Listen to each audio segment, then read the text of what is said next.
Hello, everybody, and welcome to the Ginge and Pedro show. I'm, of course, your host, Mr. Ginge Gingerton. Alongside me is nobody yet, but Pedro should be popping in here shortly. And if not, maybe old friend, the man underneath the hat, Pops Van Zant himself, will pop in for a spell and help me keep this ship afloat here. But quick little housekeeping. We do just want to throw out there Tropical Magics is funding on fundmycomic.com. So definitely we'll have the link in the chat for that. But all right. So without further ado, guys, we'll bring him out. He's the J Dog, the Chrome Dog Millionaire. That was another one I couldn't pass up. It's sweet to have him, Mr. Justin K. Sweet. Hello. What's up? What's up, man? Thanks for having me. Yeah. Thanks for humoring me with my shenanigans. Yeah, it's fun. Shenanigans are what, it's what people come out for. So I'm here for it. I got shenanigans all day. No, but okay, buddy. So seriously though, thanks for joining me. And hopefully Pedro will pop in, but if not, it's all good. So yeah, we'll just dive in. I know you've done a million shows at this point. And we keep it pretty loose here, but it's, sort of a standard shill format. But what we do kind of like to do is learn a little bit about your creative journey. It's just interesting, So for you, you're a writer. You're also picking up as an artist. Had you always wanted to do both, or had you always wanted to be a writer? Or? So, okay, that's a good question.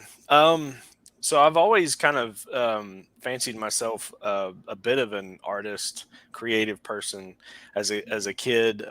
It's kind of in the blood. My mom was a graphic artist, and then I've also found out, I've got other. I found out recently through ancestry that I've got, some other relatives that were very artistically inclined, but just imagination. As a kid, I definitely felt like I connected with Calvin and Hobbes. I was right there with Calvin. And then later on, when I got old enough, I was reading Creed, like the early days of Creed. And to those who, I don't really, for whatever reason, like I liked the early Creed because of the art style. And now that things seem to have changed a little bit, I'm not like, I don't know. I just kind of lost me, but I dabbled, I doodled through, elementary school and high school instead of actually doing, math homework. That was me as well. Yeah, like I would get done with I'd get done with my math test, and I would always because I would get done and I would wait for everybody else, and so I just flip it over and start doodling on the back. I mean, I was one of those kind of people, but I guess as life, happens, and I grow up and I move away because I joined the army and lived that life and everything. Very nice. When I was done with my military service, I started college, and I thought when I started college that I wanted to, because I was always interested in high school in physics. And I thought that that's what I was going to do, was just to get into physics and become a physicist. And once I got in there, I realized, oh boy, there's a whole lot of math, and I don't really like math. I mean, I'm competent at it, and I can do computations and run and work out formulas and everything else, but it just wasn't my thing. And it was my first English comp class. And we had an assignment. Well, first off, we had an adjunct professor who was actually, he had a master's degree, and he was just kind of filling in. He was a journalist by trade, actually lived in China, but he was in the States and was a visiting professor for us. Hey, Pedro. Hey, sorry I'm late, guys. No worries, sweat, brother. It's time savings. This is gonna be a sticky show because I just came from the gym and I'm sweaty. Yes. Yeah, I can see it. You're glistening, buddy. Yeah, well, I'm all Aura. but I'm super clean. I Yeah, I'm so clean. I'm dry. yeah. Be clean for both of us. Dried out. I'm Yeah. stinking out the place. But so yeah, I made it through that comp course and was given we were all given an assignment to write up an essay about an important event that happened in our life. And so I was given this assignment about, or and I thought about it, and I'm like, okay, well, the first thing that came to mind was, this thing that happened when I was 7 years old with my mother. She got a DUI with me in the car, and that would forever change the trajectory of my life. Um, and so I wrote about everything that I remembered, even at 7 years old. And the way that I wrote it, like to me, it's like I wrote it and I handed it in. And this adjunct kind of like he pulls me aside and he says, when he grades it or whatever, and before he hands it back to me, he's like, I want to talk to you for a minute. I'm like, uh-oh. Of course, when you're in college, it's not the same as high school. Right. It's not like I'm in trouble or anything. Yeah. But he pulls me aside and he says, all these other these people in here, I gave them this assignment and they wrote this story in such a way that it's like, I did this and I this and this and this. And he says, I just have a question for you on this story. He says, is this little boy, is this you? And I said, yeah. And he says, well, like, what made you write this in third person? Because that's how I wrote the short. It was a short story, but I mean, it was in a, condensed format for this essay. And I said, I didn't really think of it, think about it. And he says, well, it sounds to me like if that was such a, an event in your life and it was so horrific for you as a child, it kind of seems natural that you would distance yourself from it to write it in third person. And he says, you may have something here as far as like something, you may have a knack for this. And as soon as he said that, like it kind of got my wheels turning in my brain, and I thought, I'm not really sure about this whole physics thing. And so I just kind of, at that point, I kind of started changing my classes and my degree towards getting a bachelor's of English. And so then we were kind of off to the races as far as writing. I mean, I wrote in high school. I mean, I was on the newspaper staff, for our high school newspaper. So, I mean, it's something that always seemed to come natural to me, but the creative writing aspect of it was, I mean, shoot, I used to, play and run tabletop role-playing games and still, still do. And so to me, it's just, that's just one of the things I like to write. And now I know I'm late, but you said DUI story and I lost my innocence with a DUI story. With a DUI story. Oh, yeah. Okay. You lost your innocence. Yeah, 'cause I was like 12 and I saw my dad bribe a cop. Mm. Damn. And that kind of marked me. I was like, wow, that's how the world goes. Okay. Well, this was one of those cases where my mom, she was a graphic artist.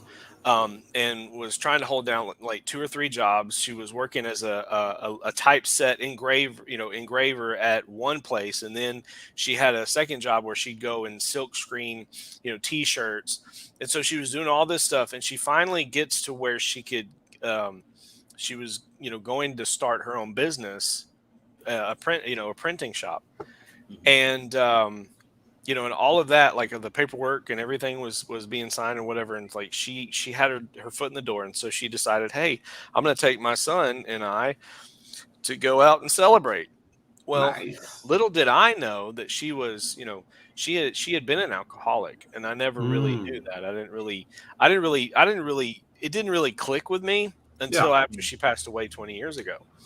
So, but, so once we go out to eat, and she has 3 Long Island iced teas, which I don't know if anyone knows what that is, but that'll do it. 3 different types of alcohol, like in heavy measure. Rum, vodka, triple sec. Triple sec. Yeah, triple sec. Yeah, it's and it's delicious. Yeah, I'm sure, but yeah, no.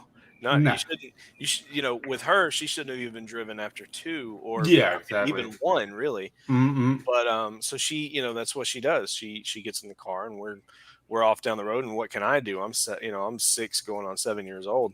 I Wow. can't stop my mother from. Yeah, exactly. But the And crazy. the thing is, like, at that age, you don't even register that. It's like, hey, it's my parents' is happy juice. I mean, that's what I thought. Like, everybody's laughing while having that. It tastes horrible, Well, but everybody's so happy. I can, without going into too many details. Yeah. I can say that as a child, I understood when people were Mm. under the influence of something, whether Yeah. alcohol or pot or anything, because I was around that stuff, and a child shouldn't be around it, but I was. Mm. Yeah. But anyway, the long and Uh, short, is that kind of like inspired me to become a writer and to actually just hone that craft. So. mhm. It's without sort of unpacking any more painful memories. I mean, it is a really powerful and makes sense artistically as an origin story. You know what I mean? I could definitely, as you were telling that story, I was just sort of seeing that through my own eyes. It would be, very powerful, especially at a young age. But I do want to mention sort of one funny thing where you and I were similar as kids, but sort of opposite too, I guess. You said you would finish your math work and then turn it over. So for me, I used to draw a lot as a kid in elementary school. And then I think like the summer between 4th and 5th grade, I just didn't draw that summer. And then we get back in school and it's first day and the teacher gives us our first assignment. And the first thing I do is just flip the page right over and go to try to draw something just, for whatever. But I basically just drew like one line and hated it. And told myself at that point, I said something along the lines of I lost it. I lost it. And Really? and I actually never took another art class ever. Like Wow. I stopped drawing until like 19 because of that sort of, very strange, Can you just guys being hear that? the Yeah, chicken. that's fine. I like So, chickens. Chickens No, are cool. no, it's just that they're really horny. So, it's just, yeah. Hey, Can you name your chickens, this, buddy? it's all. No, It's, because they weed them. So, this it's is, not a good idea. I mean, we come to expect it from you, Pedro. It's Yeah. all good. Yeah, no, just no. The thing is that we have 2 new roosters, and they're all the chi chickens The hens. are Yep. are looking after that pipe, So that's, It's got to be loud. The sound of chickens fucking. I've never actually heard it. you're actually witnessing it right now. That's how it All sounds. right. Yeah.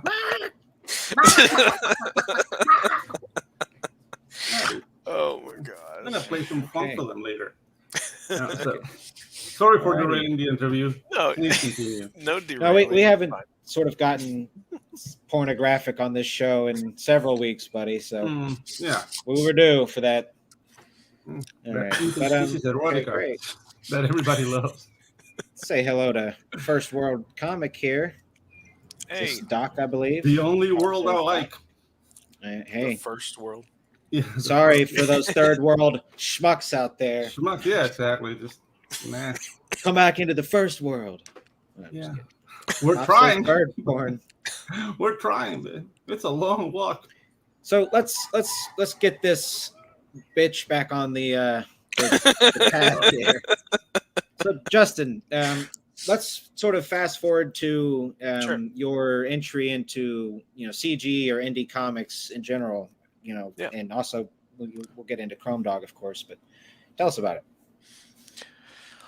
Well, so to kind of keep it somewhat brief, I've only been in this space for about a year, and before I came to this space, I was in a design space where it was related to a role playing game called Genesis. It's a narrative dice system for Star Wars that's been turned into a generic role playing game. And the long and short is, in that design space, I was learning how the rules worked and everything to be able to write and also help people edit content that they were putting up for sale on Drive Through RPG. And so I kind of, was very active in that community. But like so many other communities in my life, I always felt like I didn't actually belong. You know what I mean? Like, it's kind of weird. I've always felt like a bit of an outsider, no matter where I was. Even when I was in the army, I always felt like I didn't fit in because I didn't have these crazy locker room stories, or you know what I mean, or I didn't have the capacity to even BS my way through one, Mm, like right. some of the guys that I was in there with. And so I never really felt like I belonged. And same with, card game. I love card games. I'm not good at them. I Mhm. love MMORPGs on a computer. I'm not good at them. And I can't devote that much time and attention to play something for so long like everybody Mhm. else around me. And I see them get all the fat loots or the really good cards, or, whatever the game is, and this and that. Right. And so, in that design space, I still felt like I didn't quite belong because I don't know. It's just I just didn't. And so when for a while I had been listening to Eric July, because I was kind of coming out of, and this is another part of it, kind of like coming out of being a Republican, as it were, card carrying Republican years ago. And he had a video that kind of stopped me in my tracks about Malcolm X, and it kind of got me thinking. I'm like, here's a black guy talking about Malcolm X in a way that I hadn't heard. And as I was, and I just had to listen to more of his stuff. And he was of course, his other passion is comic books. So he was, very very keen on libertarianism. And so I got a heavy dose of that. I was listening to podcasts in that vein and everything else, and with the comic books. Mhm. And then he brings up Ethan Van Sciver, and so I'm like, who's that? And so I look him up, and then Right. and then just as soon as as soon as I started watching Comics Gate Kings and kind of getting a lay of the land, I'm like, wow, okay, I found my people. Like, for the first time in my life, I've actually found people that I can, like, 100% lockstep just be like. And from what I can tell, everybody um you know is pretty down to earth. And as long as, like, because I can pretty much smell some BS when somebody's like BSing, right? Mm. But all of the ones that are truly here to, you can tell the people that have each other's back. We're all like cheering each other on and this and that. And I felt like, I just felt like I had a place. And then I was also inspired to go ahead and make a go of my own stories and my own characters. And so Mhm. I just, put pen to paper Absolutely. and got with Luke Stone, my artist, for a couple of character designs, and the rest is history. Hey, hey. All right. I love it.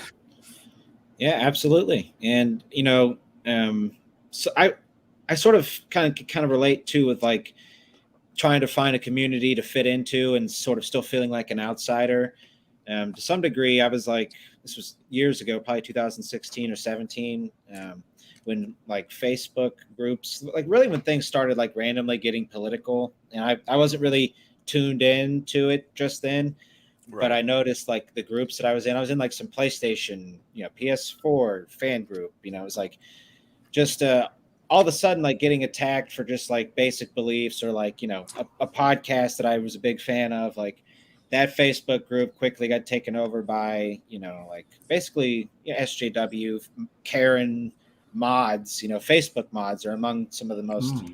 sort of saddest creatures out there. And they do good work, but they definitely No, take it out on everybody. But I'm joking there. They're I don't know. Like I guess I'm too old for that because I mean, when I started diving into this like indie world, I Mhm. come from a like I mean, it's still creative, but it was more corporate because it was like ad agencies and whatnot. And Mhm. even there, you see that germ of SJWism or whatnot, and that's why I left it behind. But when I started looking like Ginge did and like you did, like, and you see creepy stuff, just like, nah, man, I just did a Danny Glover. Like, I'm too old for this shit. Yeah. But that stopped with Comicsgate. Like, my gateway into Comicsgate was Dan Frega. Because I mean, I'm a big fan of his. And then he did that whole like manifesto on Twitter or Instagram. I don't know, one of the two. you know what? I am comics kid. I was like, what's comics kid? And, and from then on, it's history. Then I met this ginger angel over here, Ginger and Angel. yeah, Thanks, man. and dude, like it's been like it's the most creative I've been ever, and I have nobody but this community to thank for that. And yeah, man, this is the place to be. Like it. Yeah. Yes, I definitely agree. It's for me, sort of getting into indie comics was. I actually said this a few times now, and I actually really believe it. I think it was one of the greatest decisions I've ever made for myself. It was something I always wanted to do, was be a writer and specifically write comic books. And I tried at one time when I was 19, and it sort of was like me and a friend, but it ended up me doing most of the work. And sort of a fast forward, almost 10 years later when I tried again, and I'm still friends with that guy. He's my best friend. Um, but I was like, hey, bro, you remember that comic book? This is like, I think when COVID happened and basically everybody got, stuck home. We played Right. Call of Duty a lot. And I was like, Yeah. hey, remember that comic book? But it basically came to the same idea with me just, again, having to do all the work. So I was like, basically, fuck them. This is something I'm just going to have to do. And yeah, I mean, it was an incredible decision. So. Well, that's kind of sort of, and I don't want to, I don't want it to sound that way, but I'm kind of there right now, and it's not. Yeah. Has nothing to do with Chrome Dog. It has everything to do with this world that I'm building, and I have all these other characters that have stories that I want to tell with there, but I don't want to, it's. Chrome Dog is taking long enough, right? So I feel like I can do something parallel to that. Learn the craft, right? Of first I'm gonna be like, okay, I'm gonna learn layouts. I want to learn how to figure out shots and all the different panels and how many panels on the page. I want to learn that, because that way, if I learn that and I can get that down and it's something that will actually work, I can just say, hey, Luke, here's the breakdowns, go to town, and then I'll move on to to this or that. But the other thing is, if I can dial in my own art style or my own way of telling stories on the page. I really love black and white anyway. And so it's like, I just want to tell the stories. And so, Nice. I have characters that are way more gritty than Chrome Dog is. Nice. And so, it's going to be a really strange balance to have a world that's more than just, neon and, chrome. Yeah. All right. So, at some point, we'll have to go Bill O'Reilly and just fuck it, we're doing it live. Yeah, that's pretty much where I am. I was just like, exactly. but yeah. All right. It's Well, awesome, and also a great segue right straight into the. Do it live. Yeah, man, let's do it. We are doing it live, actually. All right. So tell us about Chrome Dog, bro. I mean, what's take it from the top, if you will. Where did the idea come from, and all that. Okay. So I'd like to. So the idea came, and again, I have to keep this brief. That's the thing. I have a tendency to go like meander and this and that, right? Oh, you're good. By all means, buddy. But so where he came from was I guess the very origin in my mind was, I was out walking my dog one night, and I'd been thinking about this other character, and I'd been working out different like the origin story of this other character who will show up eventually. I'm just not, I'm not ready to reveal him, but as I'm kind of walking the dog, and I look down at the dog, and I'm thinking, what if there's like this metal dog, and then I'm thinking, what would he be called? And I remember one of the early things I thought, because you were talking about puns earlier, I was thinking about a dog that was part plant, right? And so his name would be Bark, right? Because he's a tree dog. Right. Okay. Because I was thinking of Poison Ivy, and I was just, I don't know, my brain does weird things like that. But as I'm looking at the dog, and I'm thinking, I'm like, well, what if there's this big metal dog, who and I just, the name Chrome Dog just kind of was bouncing around in the back of my head. I hadn't really had any real thoughts beyond, because I was thinking it'd be a dog on 4 legs and, maybe transform or something. I don't know. It was something weird. But later on, I'm sitting down and I'm writing this script for this other character. And as I'm writing the script, I have a tendency to kind of, I'm very, what's the word? Stream of consciousness. And so as the scene develops in my head, I'm like going with it. So I blame it on all of the improvisation that I did sitting at a table, running, role playing games. Right. Right. And so, Yeah. so here I am. It's like, it's developing in my brain and I'm writing it down, panel, panel page, and all that. And I get to this place where, there's like this opening scene. We've got this character. He's looking down into a warehouse. He's like on the roof and he's looking down into this warehouse through a skylight. And there's 3 guys down below, and they've got a map and they've got guns and things, and they're planning this heist, right? But this one character is late, and that's the setup. It just came to me. And so this one person who's late winds up being this Chrome Dog guy, right? And I don't even know, like, I just know the name is in my head. And so as I start like imagining later on, I'm imagining him, him finally catching up with them. They're riding to the spot in a van. They drop him off in the car garage, and he gets out, and I'm imagining pretty similar to what we're seeing here. This big giant metal mutt who has these he's able, from his own point of view, he can at this point in the story, okay, we're not really going to be showing like in this book, for example, like I'm not we're not going to visit all of his power set yet. He has certain limitations on him right now, but the way I'm imagining him at this other place in time in what I'm writing, he's sitting here with from his point of view, he's got like hollow screen in front of him, kind of like Johnny Mnemonic, if you're familiar with the movie. Where he doesn't have to wear glasses or anything. It's just part of he's interacting with the stuff in space in front of him, and he's hacking. He's basically helping hack into this. Basically, if you've seen Mission Impossible, the original Mission Impossible, he's like the Emilio Estevez character, right? So he's the guy who's kind of like getting them access, and so he's remotely here and there, but he's also a heavy, so he's kind of like providing some security in as far as if things go sideways, he can if he needs to, he can wreck a truck or something, like he can take them on. And so while he's doing that, this main character that I'm writing this script is like coming up and he's harassing him, and he's like, "Get out of my face with that mess!" And he's harassing him because he's like, "Look, why are you doing all this crime? You should be working for us, for the good guys and this and that." And he says, "You need to tell your boss, he needs to come off the money." He's like, "He's not paying enough for me to go to work for him."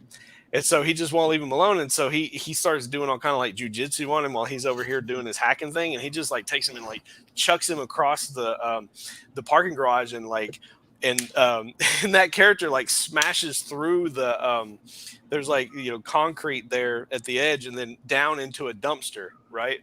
Like that whole thing just takes place in that moment. And I'm thinking at that moment, I'm like, I don't really care about the guy in the dumpster. I want to know who this Chrome Dog guy is, and like where he came from and what is going on with him. Like, what's his deal? And so he became way more interesting to me in that moment. And sometimes that happens, yeah. Yeah. And so I that's kind of where we're at, where we're at in this book, for sure. So we may not actually get that scene that I just laid out for another few issues, because he's got some, no pun intended, he's got some issues to deal with in this particular first offering. I do like the character design and the tone that you're setting with the coloring. Who's doing your coloring? So this cover was colored by Edgar Tavitas. Also, I think I'm saying it right. Um, That he sounds Brazilian. it's well, he lives in Mexico, but Okay. it's Tavitas. I'm not sure exactly how to pronounce it, but I'll read it. he's the right. He's the colorist for Rift Riders. Okay. I know that. But as far as the internals or the interiors, those are colored by Patrick Gamma, who is Brazilian, as far as I know. Okay. And that's Luke's colorist for hybrids. Color. Oh, cool. Yeah. Nice. Oh yeah, that guy's solid. I've seen his work in hybrids. Oh, yeah. Really good colorist. Yeah, dude, but the thing is like, yeah, the material, the chrome material allows itself for the character to reflect the environment. Right. So wherever you put him, it's gonna look cool. So Yeah. I mean, it's a nightmare for the colorist, but still, like, awesome design, man. Like it. Mhm. Well, I mean, I can only take some credit for it. I mean, Luke, basically, when Luke and I sit down to create a character, we just kind of vibe off of each other. And he's like, well, what about this? How does this look? And this or that. And I'm like, we'll go with it. And then next thing you know, here we are. And that's the glory of a great writer, that allows the artist to put a little bit of himself into it. Because, I mean, artists want to draw the things they like. So when a guy's like, no, this is not what I want, artists go like, okay, I'll give you what you want. Well, I'm all about, is it fun? Exactly. Is it gonna look cool? Exactly, let's do it. Right? Let's do it. Yeah. But the moment they go like micromanaging, like that tassel of hair is like, there. Let's put it there. Let's do it. Well, I'm not without my own micromanaging, okay, but not when it comes to design. It's just comes with color, and that because and as we when we get to looking at the first few pages, like you're gonna see why that's a thing. Whoa! You have an Halo cover? Aaron Lepresti. Yeah, man. Yeah. You did that. Yeah, I asked him, and of course, it doesn't have to get too chrome on the bow of that ship, because it's a ferry, and it's kind of in the middle of the night, major storm happening and all that. Yeah, there's nothing much to reflect from. Right. So right, but this is so dynamic, really cool. I'm just lost in the sauce over here. This is beautiful. Great shapes. I mean, it's Halo. Mr. Lopez. Mr. Lopez. Love it. Don't tell them. We don't go like that, Ginge. No? What, do you guys have a noise? Do Panamanians have a... No, we don't. No, I have never seen anybody go, in happiness. No, we don't do that. No. There's nothing like oucha. No, like actually, there's something called Salomar, but dude, it's really loud and it annoys everybody. But if we hear somebody getting, he'll get shot. Like, what you doing? He's like, no, put him out of his misery. We lost them. That's funny. Yeah, the jungle's got him now. Yeah, he got jungle fever. Not that kind of jungle fever. Okay. So let's sort of kind of fast forwarding to the initial creation of the character. Or past that, to the point where you were like, okay, now we're gonna go with Chrome Dog. Did you sort of at that point, was the gears like fully shifted and you went deeper into this character's backstory and started shifting the world fully around him? Or? No, the world is what it is. I will say there is one change. I guess, to be fair, I guess I did have to alter the world around him. So in order to make him a superhero, I had to limit the technology level around him.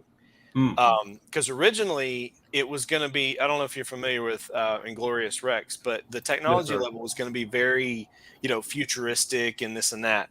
But as I was kind of pondering on it, I was also, I'm also lamenting the time when, when we had, 2400 2400 baud modems and stuff, and cell phones weren't everywhere, and we still had pay phones, and people had to grub for quarters to be able to use them, and or whatever, right? Like I miss the days where if somebody needs to get a hold of me, they're just gonna have to wait for me to get home, and I'll check my I could check my answering machine or whatever, right? Hey, Justin, do you remember pagers? Yeah. Oh yeah. Don't you find I found those annoying? Like, oh my god, I have to make a call. Like, well, at the time, but you gotta understand that was, those were proto cell phones, man. That was the first cellular service thing you could do and you could have. It was the first wireless thing outside of bag phones and for rich people's cars. Yeah, but if you have a doctor, if you're a doctor, maybe, but if you have like an empanada business, like who's gonna be paging you? Well, drug dealers. I think that was the big deal. I had a pager, but it was when I first joined the army. Back then, the cell phones hadn't.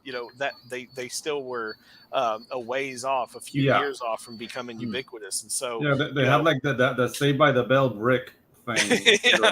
Well, and they were expensive too, right? And so pagers were relatively cheap. I had a landline in the barracks, and we had payphones all over, all over posts. So it was nothing. Remember those times. So if somebody needed to get a hold of me, it's like, hey, you can page me. I don't know. It was the cool thing to do back then. Now it's like all the cool kids text each other, or they. Dude, it was the greatest time to have a girlfriend. Instagram. Why didn't you call me? There were no phones around, baby. Sorry.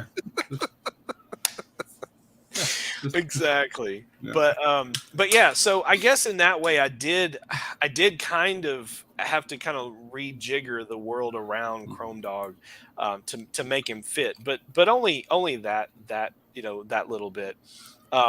Everything else, like I love Batman the animated series. Awesome. Growing up I loved the Batman comic books, but I really like that really got me into the world that is Gotham. And so, the all of the intrigue having to do with the different mob bosses at each other's throats at any given time, with Batman and Robin, and even Catwoman like caught in the middle sometimes. Like all of those little things, and like the Joker, he has his part to play, and all those little things. Like for example, was it The Mask of the Phantasm? Like me just talking about it, I want to watch it again because that. Dude. Like that stuff, like I'm there, and I want to have that kind of world be what Chrome Dog has to kind of navigate as well. The things like that time was so counterintuitive because we were coming out of a hangover, basically, of the Toyland animated series. So the 90s was described as like, okay, this is an animated series, but it's not linked to toys. Like the toys are secondary, as opposed to He-Man, Transformers, like Thundercats. All that was like a Toyland that needed a show. This is a show that will eventually develop a Toyland. So the stories were better. And the thing is, like, like you have Batman the animated series. You remember Cops? I don't know if you've seen. Oh yeah. The TV show, Cops. Dude, that show, the character design was amazing. Wait, are you? Hold on. What did you say? I thought you said Cops, like Cops. Bad the animated. Boys. No. That's the Cops, like today in Chicago. You mean Pedro? Or? No. Cops. Okay, I have to look. Do I have to look for this trailer? Nobody. Yeah. Okay, but we're on Chrome Dog right now. But by the end of the show, I'm going to show you Cops. If you haven't seen this show, dude. It's awesome. The character design it's going to blow your mind. But let's keep talking about Chrome Dog because that's why we're here. Yeah, I'll say this too. There's like certainly no shame in being inspired by Paul Dini and Bruce Timm. Like the combination of those two guys, built an incredible catalog of mostly animated stuff, but they also did do a lot of comic books as well. So really. And I'll say this too. Like I don't ever want to see Chrome Dog as a TV show unless it's animated. You know what I mean? Like I don't believe in live action. I think because to me, every time they go make that leap from the pages to the screen, the big screen even, and they skip the animation because to me it feels like it's a whole lot easier to tell the story from the pages to the animation. Plus, you've got people that are actually fully invested in it. Because animation, I mean, I know I'm on here with an animator who's Hooray. very. I mean, you're passionate about what it is that you're the source material. Like it matters to you. You don't want to go in there and just completely just rework it out and be like, also, no, I'm going to make it my own. Yeah, like capturing the element of whimsy. It's really easier going from comic book to animation, and that's what it's lost. Like for example, like the X-Men, they were embarrassed of the costumes, and that's we have like the original X-Men movies, right? Because like what's the Cinder? The line, what would you prefer? Yellow spandex, right? Yeah, exactly. Yeah, It was just like, dude, like they found the comic books corny. If you find the stories corny, why are you making the movie? Exactly. Stupid ass. Yes. Yeah. Well, and Wolverine has yet to have a mask, so yeah. Right. Like Batman gets masks. He gets one that's so ridiculous that George Clooney goes to shake his head and it wobbles side to side. Yeah, exactly. It's like, come on, man. Yeah, dude. We have bat nipples, but no Logan in a mask. Joel Schumacher, rest his soul. Oh, dude. I actually like those movies. I mean, say what you will about them. Yeah, no, I've learned to appreciate them, especially from the drivel that's been coming out lately. So yeah, dude. The things like Joel Schumacher, the director from Batman, like he was like a rave dancing, very homosexual. Well, but but I remember, but beyond that part, okay. I remember them talking about all of the neon that they used and all the colors. They wanted to bring the colors from the 4-color comics from like in the 60s and stuff, and so they kind of that was part of their what they were thinking of in there. So I mean, I liked Batman Forever way better than Batman Fever, Batman and Robin. Oh, Batman and Robin. In Batman and Robin, you get the badass shot, and he goes like, and then he turns and he's like, I don't want to see that. The bad badass. Like, what I'm saying is Batman Forever. That's the one. Yeah. Like I like that one because it's got Jim Carrey. Even though he was playing more of a Joker version of the Riddler, like he was way too wacky. I mean, I know the guy from the 60s. TV show was pretty wacky. But I don't think it was that wacky. It was like Romero was the actor, right? Cesar Romero. Romero. Well, no, that was Joker. That was Joker. Yeah. I'm talking about the guy who played the Riddler. Oh, yeah. The old Riddler was kind of wacky, but he wasn't Jim Carrey wacky. Yeah, exactly. But yeah, Jim Carrey was being Jim Carrey. That's the thing. Well, yeah. But I've grown to enjoy those. The only problem I had with Batman Forever was Batman never smiles, and when you see smile, like we're talking like full on grin, and when you see Val Kilmer turn around when he's leaving, Nicole Kidman's character, I can't remember her name, Doctor or something. Vicky Vale was it? I think no, Vicky Vale was Kim Basinger. Yeah, and that was in the first Batman. I can't remember her name. Anyway, he leaves her. He leaves her place. Yeah. And he's got this like big shit-eating grin on his face, and it's like Batman would you could never smirk. Do that. Yeah, he could smirk, but he couldn't. Right. It's like no. I don't know, man. I have nothing but love for Val Kilmer, but he was a weird choice for Batman. Yeah, I agree. His resting mouth is this. What? His resting mouth is like this, though. Oh well, yeah. The Batman and teeth. Well, yeah, but I mean, to be fair, when he's wearing the costume, it does kind of resemble Keaton, at least a little bit. A little bit, kind of more than Clooney. Clooney. Oh yeah, Clooney was like Tool Time. He will be the Tool Time guy forever. Tool Time. Yeah, I love it. So let's see. Pops is chiming in here. Keaton is the Batman. So what do you guys think about the new Flash movie with Cash Grab? Yeah, it's not the Flash movie. It's the new Batman movie. It's Bashman is what it is. Because I mean, they even show him. He's wearing a bat suit, and it's been spray painted to be a Flash costume. So it's like, okay, it's Bashman.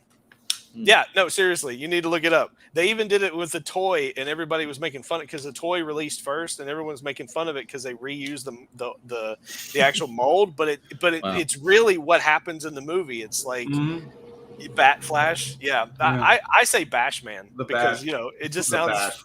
Bash Yeah, Man. it's less appealing, so fuck them. Basically, that's Yeah. what they're doing. Exactly. Yeah. I have zero interest. Black Adam, had they actually pulled that movie off with some gravity, like it's not grounded in that. I think that's the problem I have with a lot of DC stuff is I don't feel this groundedness. And so to get it back to what I was saying is that Batman the animated series, it is grounded.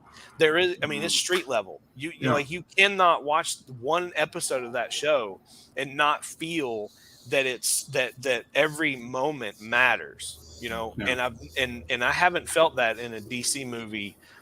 I mean, maybe a little bit in Wonder Woman, the first one, because and yeah, I think that was like the last one that really kind of like grabbed me and was like, these moments feel like they matter. But And the first Wonder Woman was good. That was a good movie.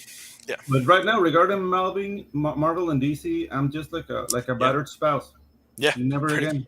That's it. I watched Black Adam with my family like I don't know, a couple months Black ago. Adam. Well, maybe try White Adam. Maybe the two of you will get along a little better. Adam. Just call him Adam. Okay, fine. So me and my family watched Adam. I don't know, a couple months ago. My parents, I'm pretty much off of the train. The last thing I'd seen before that was, I guess it's not that far removed, but I saw like the first half of the latest Doctor Strange because I'm a big Sam Raimi fan. But I wanted to try Black Adam. I was with my family. We were like, all right, screw it. Here's my thoughts on that movie. If it had, it was largely kind of bad. There was some sort of stuff. I think if it had come out in the 90s, I think it was bad, sort of like how some people call the Spawn movie bad, which I love the Spawn movie. Yeah, always I have. don't know. To me, Black Adam should have been narrated by Jim Ross. Maybe then I would have enjoyed that. Here's the point I'm getting to. It was The Rock. It was. So what's your point? It was a wrestling movie. It was a wrestling match. It wasn't really even. It was not. It was basically the Rock movie starring The Rock. Yeah. But no, the point I'm getting to is that movie actually was kind of like deeply concerning to me in terms of like the way the love interest plays throughout the movie. I don't know if you guys picked up on this, but to me, love interest? Yeah, really?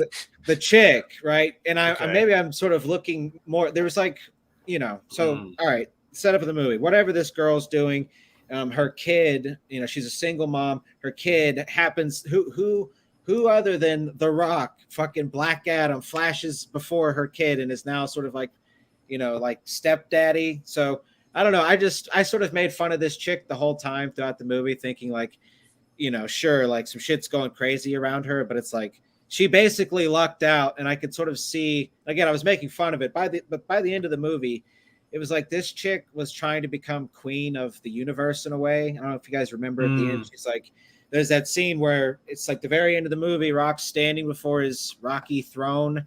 And she's like, you could rule them if you wanted.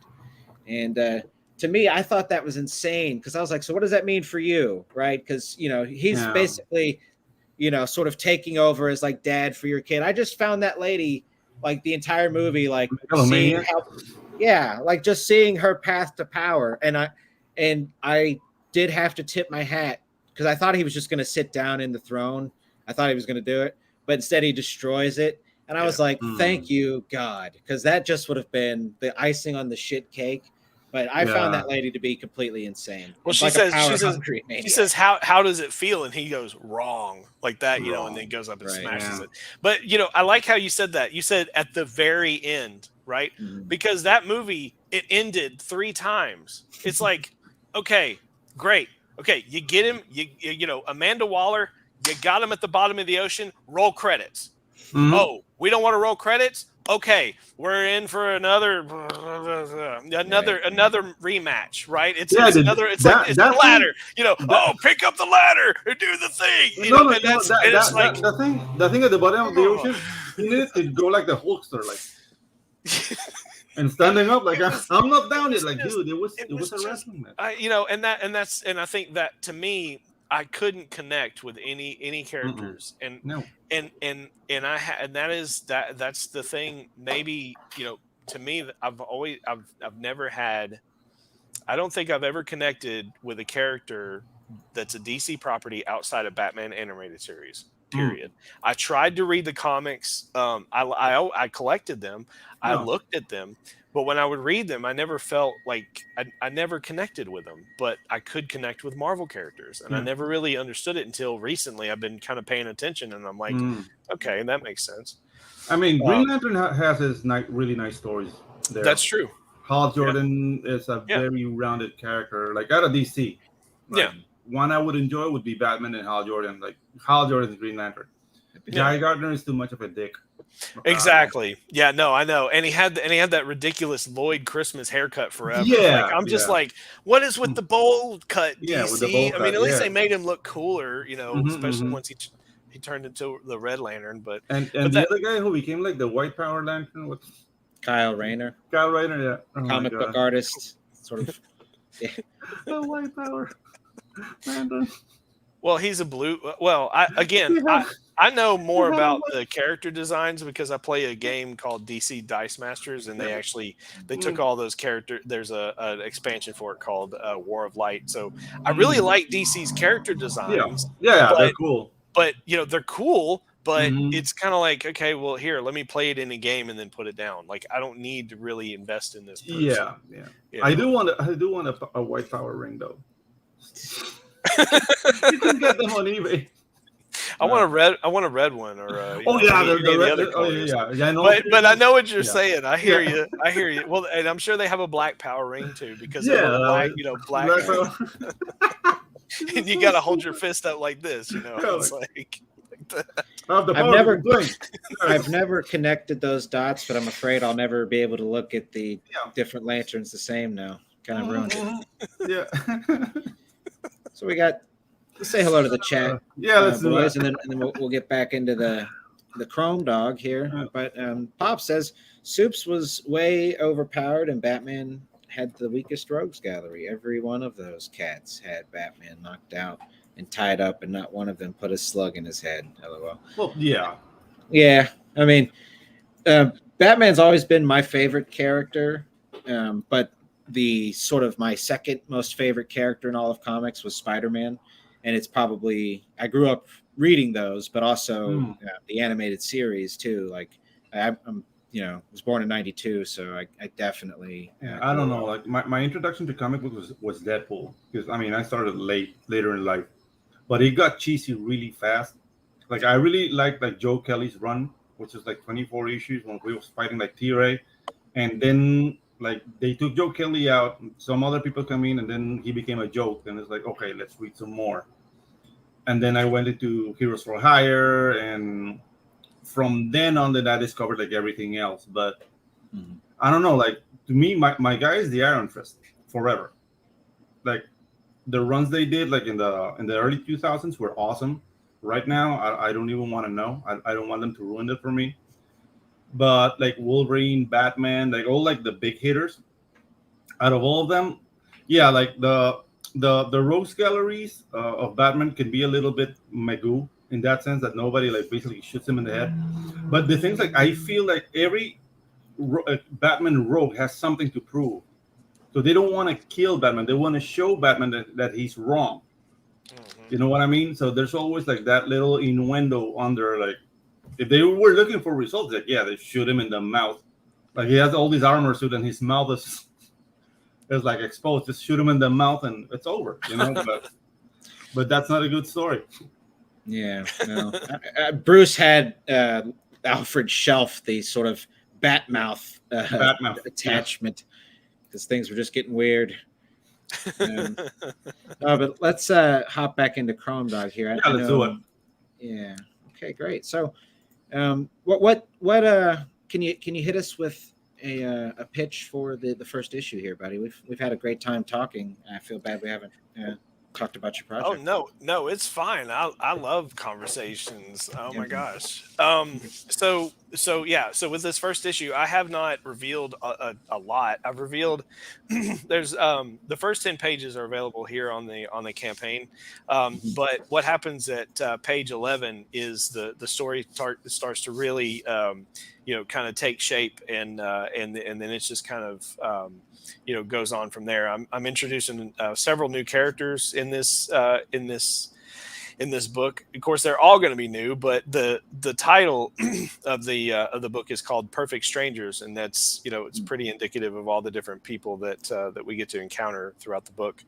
But the elevator pitch is you've got a guy who he goes to sleep at some point in time and space and wakes up in this body that is a mechanical werewolf-looking killing machine. And inside, installed in an internal drive, is this virtual intelligence named Sally, who wants to be the one in control of the suit, and she's pissed as hell that the suit did not allow her to be the one to take the wheel, so to speak. And so she can't quite figure out what or who this guy is and why she can't be the one. But basically, that's kind of the crux of of the initial conflict, is he's trying desperately to deal with her and get her out of his head. But beyond that, we've got mafia intrigue that's going to take place in this issue, but definitely in issue number 2 and issue number 3. I'm planning out. It's a 3-issue arc. Awesome. And so it's 32 pages per issue. I'm going to try to keep it to that, but we're going to have it's a street level justice kind of story that I'm working on here. It's got elements of Ninja Turtles in that there are mutagenic situations that come up with other characters, and there's a villain that I won't reveal. I don't think he gets revealed until the 3rd issue. And I say it that way because it's one of those things, like I'm holding it close to my chest, but at the same time, I don't want to reveal too much too fast as I'm telling the story, right? Because it's these first 3 issues are it's definitely establishing relationships. So like Blade has has Whistler. If you're familiar with his story, Blade has his Whistler. Well, Chrome Dog will have his version of Whistler, Nice. and we we've been introduced to her in these first 10 pages, but we don't really know it yet. So that's really the only spoiler I'm going to give. But there's this guy, right? This guy that he's fighting, who has this strange. He kind of has this strange glowing pink energy that emanates from his eyes, and he's as Chrome Dog is given laid the smackdown on him. He's kind of like these crystals are starting to kind of like pierce through this rubberized suit that he seems to be wearing. So there's kind of like a theme in these books that things aren't always what they seem, and people may there's always there's something perhaps like not quite right about any given character at any given time.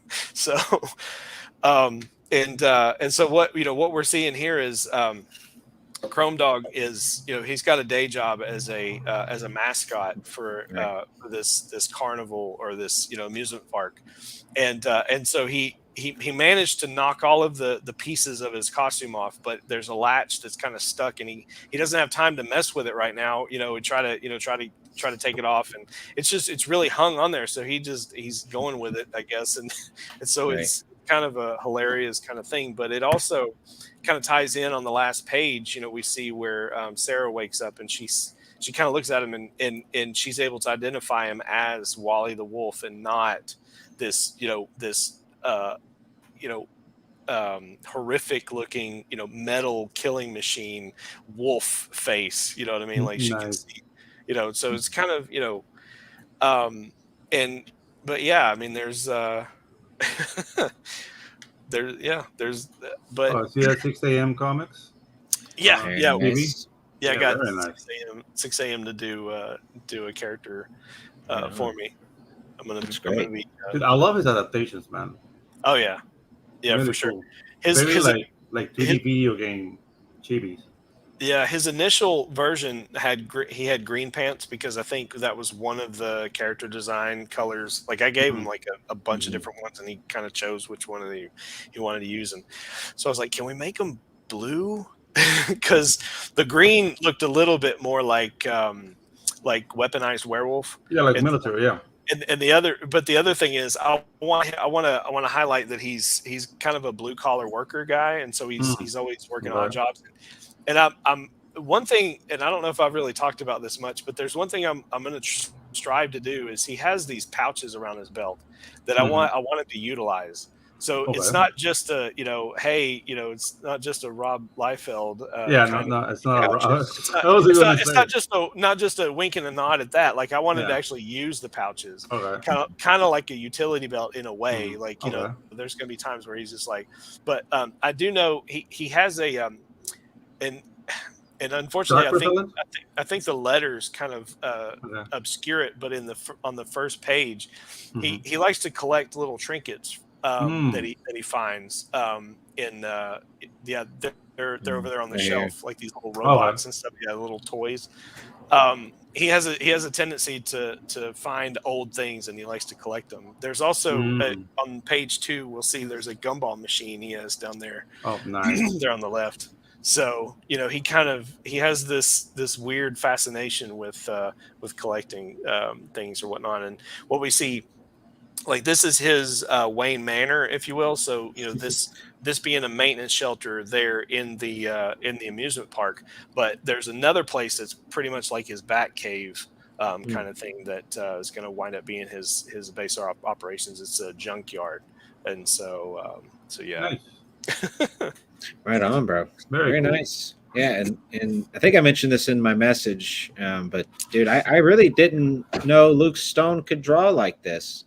Dude, Luke Okay. is a beast, man. Come on. Yeah, I had no idea.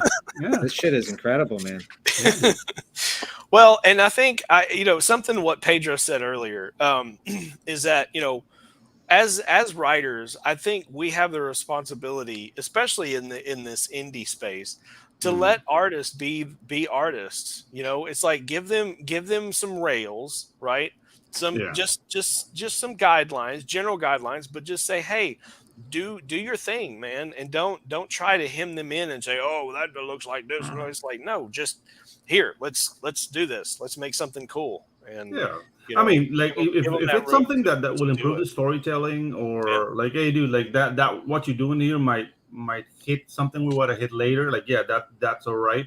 But the micromanaging and the things, like, I don't know. Right.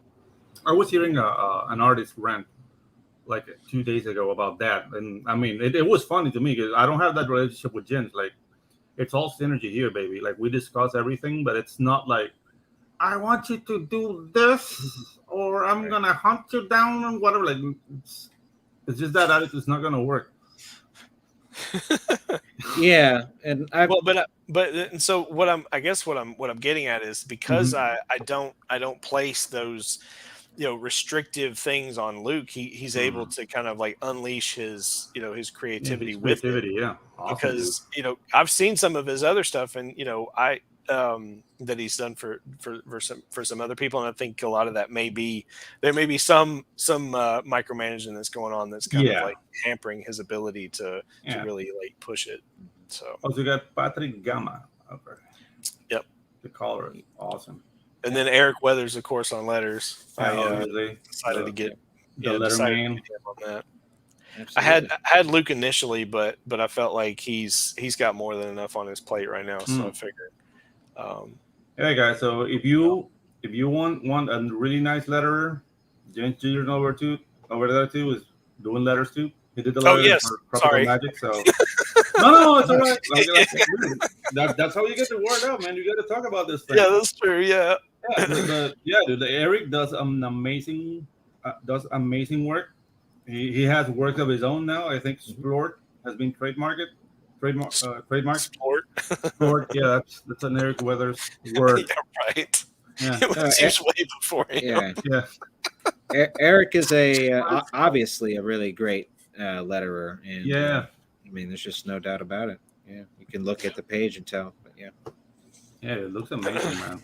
And dude, letters is lettering, it's what will make your book look professional. Like you can make amazing art, and if the letters are not on point, it's gonna look like amateur hour, like school assignment. If you're lettering, That's why I'm not doing the letters. yeah. If your lettering So sucks, so yeah, pick a good one, guys. let's segue here. Hop on the segue, gentlemen, and join Sure. me. Yeah. There's Segway room train. for two more. I'll scooch in, but no. Let's That's a big talk segue. perks, bro. It is Yeah, a big alright. one. So yeah, take it from the top here. Okay, so with the perks, we got the work from home digital is $5, free shipping all over the world. Hey, The thing is with each one of these perks, I've decided to give it a theme of work. So you're gonna see different shift work and Nice. whatnot as we go along. But yeah, this is the work from home. I figure this is it's a fun way to say, hey, here's a digital copy, just for $5. Rather than me say, hey, you want to buy me a cup of coffee? Hey, buy a comic. I mean, here's a free digital version of the comic, or not free, but for $5. For $5, for $5, Now, it's a free version. I will say the free version is the first 10 pages, and you can click there you on the campaign at two different places to get the PDF, or you can just read the comic on the campaign. So we do have we definitely have Pops dropping the links right now. Sure. Awesome. Appreciate Thank that. you, Pops. Yes, I also put in the description for those listening your Twitter, Justin. So and also Sure, that yes. link. Yeah, I think it was your pinned post that had the download for the PDF. So yeah, anybody and interested in that? and of course we're also on Indiegogo, in demand currently. I've stripped just about everything down from over there, so you can't get any Lopresti anything over there. You have to come to Fund My Comic if you want the Lopresti goodness from here on out. It was early on, and the people got in where they could fit in, and now it's over for them. Now they got to come over here, and other people need to come and find us on Fund My Comic to get Lopresti. Dude, I don't know. Mr. Lopresti doesn't like me. Oh. Yeah. No, I only streamed with him once, and I kept calling him Mr. Lopresti, and it was an art channel, and I call art, and I call Aaron, I call Mr. Lopresti, and it's like, Pedro, call me Aaron. Like, okay, Mr. Lopresti, and I don't know, he got like that rubbed him the wrong way. But what he didn't know is that I had a teacher in school. His name was like Mr. Topisto, and Lopresti's too close to Mr. Topisto, so I was just there. And well, chances are he's forgotten about it. So probably. So feel free to reach out to him because he won't remember it. No, that was a funny day. Who's this character he's fighting? Is this Savage Dragon or is this? No. Nice. So that's his name is Seether, and so he's kind of inspired by it. Well, believe it or not, he's inspired by Namor. And it was kind of like I was in that headspace when everything was going on with the Wakanda Forever, and them wanting to call him Namor, Namor, like, right? No. To me, I'm like no more, because no I'm more. done. I'm done with Marvel, no more. And that's not Namor. It's like whatever you got going on here is not Namor. So no more. But so what I did was he's an amphibious character who he has a power set that he can superheat. That's why he's got steam rising off of him here. But those concentric rings around him, that kind of it's almost like armor plating, and below that is almost like his he's molten under there. And he can shift body heat around, and he can actually melt metal in short bursts. So he's like an underwater volcano. Pretty much, yeah. Nice. But he has to, and he's also a shapeshifter, so he can shift into a human form, which causes quite a bit of jealousy from another character who he work with, which, by the way, he's kind of like it's almost an unfair comparison, but in a way it kind of works. Is it's like Bebop and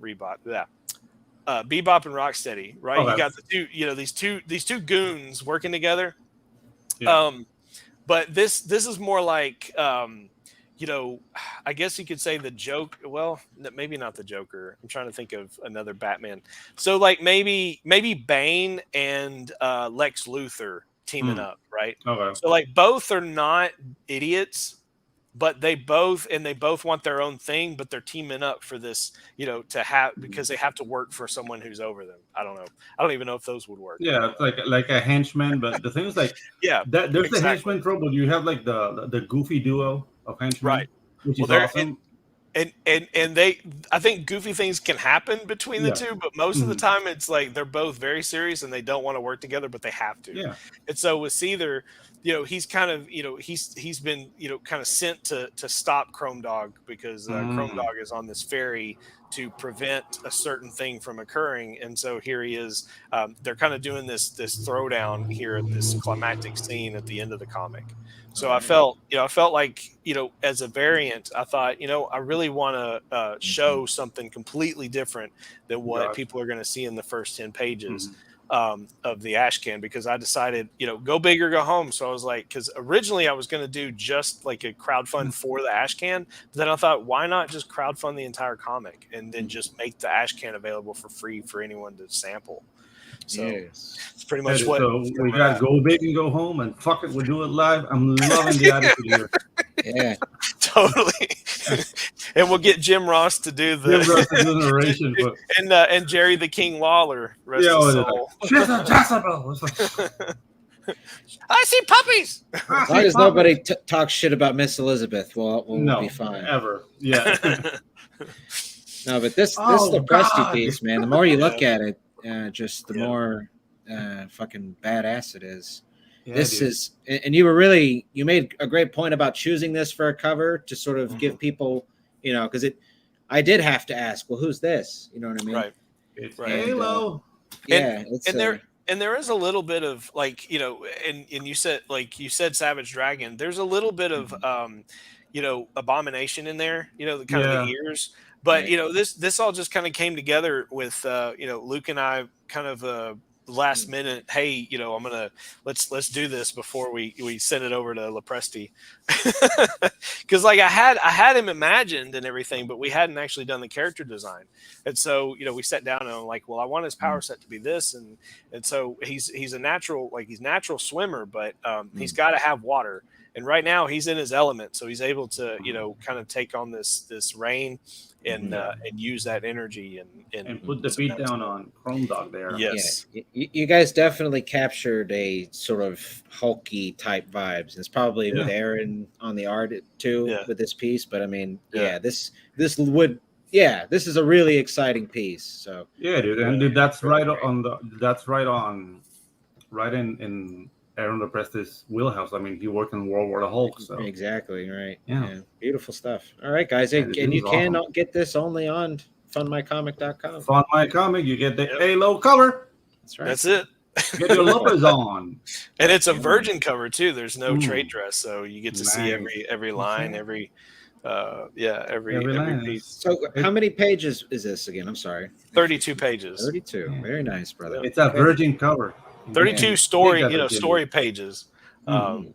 I want to highlight that because that's something growing up. Like I hated it whenever there were ads that would break up the story. Yeah, like or 48 page. Yeah, giant animal is like 15 pages of ads. It's like and then a lot of times they would have like a 48 page, and then it'd be like, you know, 8 pages for this story, 8 pages for that story. You know, it's like, and it's kind of no. But just give me a continuous. Let's do this thing. So, yes, ads should just be saved to the back. I mean, it's almost kind of ridiculous to think that the two mainstream comic book giants put ads in the middle of their books. Exactly. I mean, coming from the ad agency world, when I see ads in comics, I'm kind of happy because that means clients want to be featured in comic books. So in a way, it's like, dude, this is a healthy sign of a healthy industry. I think putting it at the back of the book instead of the center, or front load them, you know, like like bookend them or something, but don't break up the action with not in the middle, like Superman is about to punch. And then there's a What was that? Snickers commercial or Snickers, Snickers yeah, okay. ad. That has worked Or on me before too. Smiley pie. It's like- Charleston Chew, you know. Yeah, it's like- Charleston Chew. I didn't like even this. know what the hell that was. I was Yeah. like, "What is this?" It's an X-Men Charles ad in the Atlas. middle Are of you a pipsqueak? Charleston Chew. There's not been a You remember that Charles Chew. Atlas? Like Oh, the guy, yeah. like Yeah. He's kicking his like- face. Yeah. Dude, that was freaking awesome, man. Are you a pipsqueak? Like, Yeah. All right. it's awesome, So dude. yeah, very Save all very my nice bottle stuff. caps for that one. Yeah.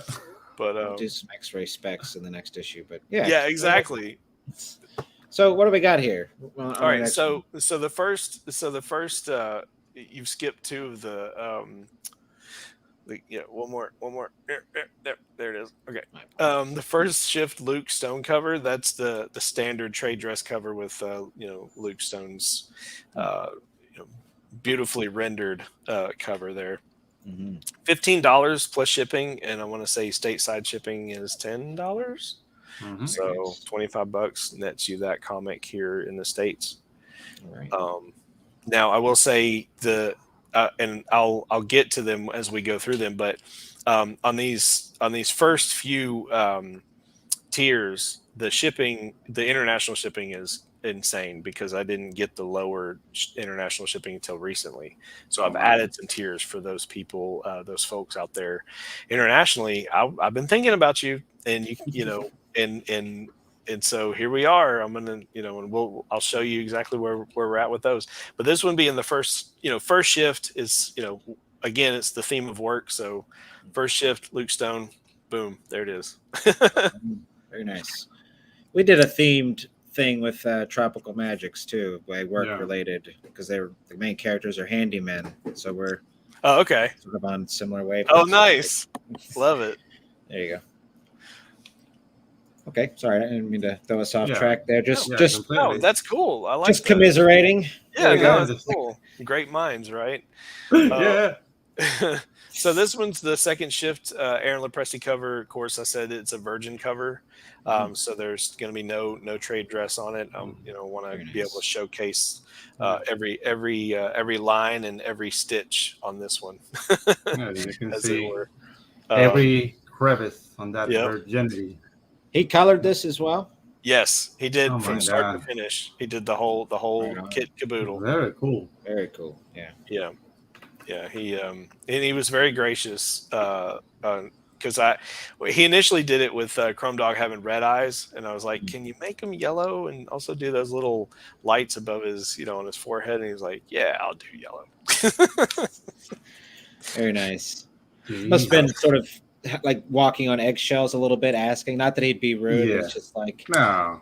I mean, right. Well, it was just that first, the first, hey, here's the first draft, so to speak, and I'm like, can you make this little change? That's Okay. it. That's all. I needed to Justin, change. didn't you feel weird? Because I mean, when Art did the cover for us, Okay. I was like, Pedro, so are you cool? Do you like it? I was like,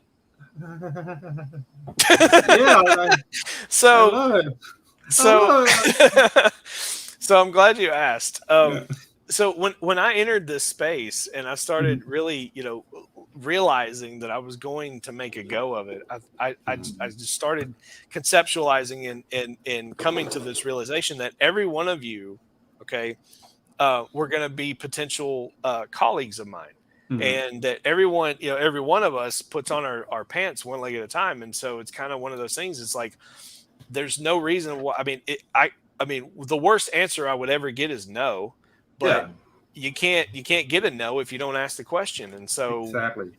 after reading, reading and thoroughly enjoying Wraith of God and seeing all of the awesome stuff that Aaron does on Wednesdays, I kind of felt like, and I hadn't heard anyone, have anything done by Aaron Lepresti. I just thought I'll ask him, and sure enough, he said yes. I mean, so it was kind of like, Shit. okay. And I have his pencils, I have his inks, and I have his Dude. so Right on. like, Wow. but the only caveat is he has the original art, and Okay. so he's he's got that to look forward to increasing in value. So I look forward to the day when that Very happens. Yeah, I mean, Yeah, dude, that's as not to harp on it again, but that really is like as real of a comic book scene as you could ask for right there. Is these two characters going at it?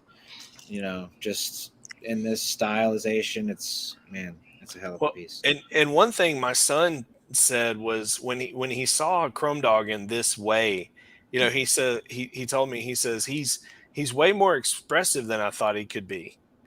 And I was like, well, yeah. I mean, he's this, even though he's in this body, it has all like full range of motion. And I mean, he can, even though it's metal, and silicone, or silicates and everything else, Mhm. he can, his face has expressions. He can, manipulate his face anyway.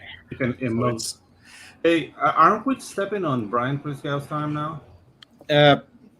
We have the Pop said we're wrapping it up, but Pop said Yeah, I just figured out like we're over. I don't want to cut this out, but I really don't want to like be a Oh, nuisance to Chris. oh no. Oh Pop no. said we're good to go. Chris Cow goes on Mondays and Saturdays now. Oh, okay. Okay. You're good. Sweet. You're good. Sweet. Okay. Cool. Six gun gorilla, everybody. Yes, Back it today. Mhm. We have Big Brian gorilla on a with big couple guns and weeks ago. huge bullets. Very nice. All right. Yeah, dude. This is again. We'll talk about this all day long, but Yeah. the face too. Really, Yeah. I almost didn't even notice it until now. It's like Yeah, dude. Yeah. it's very expressive. Yeah, you There can you go. definitely hear him go, "Arrgh, Yeah. I'm gonna get you." Yeah, dude. Like it's very expressive. Like the acting is on point. The lines of action. Yeah, like you can see like where Yeah. the punches are coming from. So yeah, dude. Well, the rain. I remember I was having a conversation with with Luke about it. Mhm. I said, hey, I was excited. I said, hey, LaPresi's going to do the cover. I said, I want it to be that rain scene there at the end, at the on the ferry, and he says, yeah, he says make him do the rain if that's what you want. He's like, make him earn it. I was like, okay. Damn. Right on. Yeah, So, I mean, he screw it. didn't disappoint at all. I love it. Very nice. Yeah, absolutely.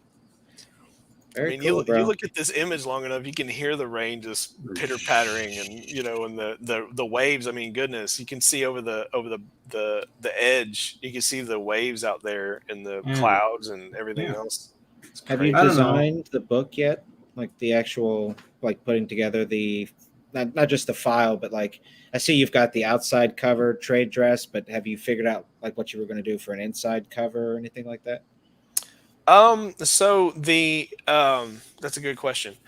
So of course we've in the PDF Ashcan, we've got on the inside front cover on that one has like all the credits and whatnot.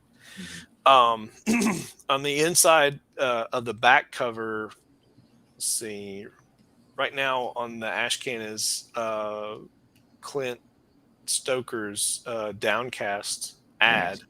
But that's in the ash can, and then I've also got a hybrids ad in there for Luke.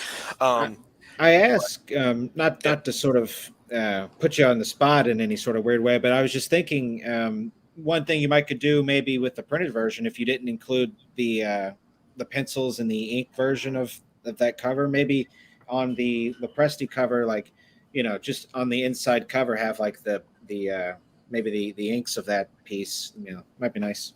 Might look good. Just came to mind, but Okay. yeah. Just throwing ideas out there. Sure. Don't mind me.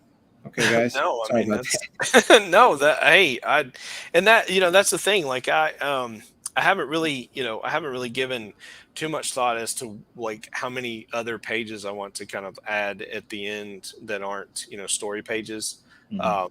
And so so yeah, it's definitely something that I've got on my mind. But yeah, that's a cool suggestion. I'll certainly, because I love black and white anyway. Like I'm a me too. I love That's what they call me and Pedro. Black and white. black and white. Yeah. Better than ebony and ivory, I guess. Oh, dude, that song sucked.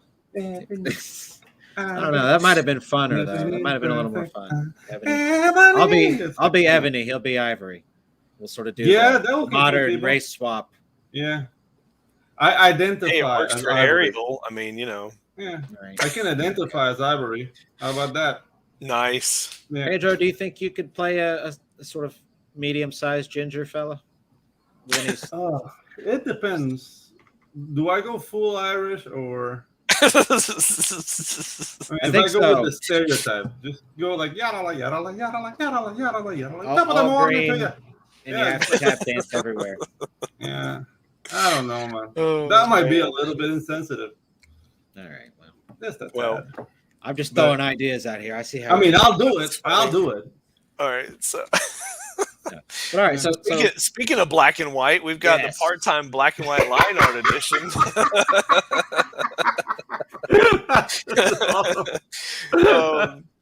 So this is just the line art. It's not traditionally drawn. It is digital, but it is in the black and white with no lettering, so that folks can see all the brush strokes, pen strokes, Very and this nice. and that. Now I will say I probably should put it in the description on the campaign, but we've actually Luke and I have planned to do a double double page splash spread, splash page. right? The splash page double page spread There you go. Yeah. of a scene, and he's going to draw that traditionally Oh, dude, that's awesome. and ink it traditionally, and then we're going to add it to the campaign as a piece that people can buy. Very cool. And so we're because there's I've been inspired, if I can show this, Certainly. and I don't know how close to this it'll be. I love homages, but and I haven't talked about it yet, but Pitt Exclusive. Pitt is definitely a dude. yeah, so this is the little ash can that came in the Hero Illustrated back in the day.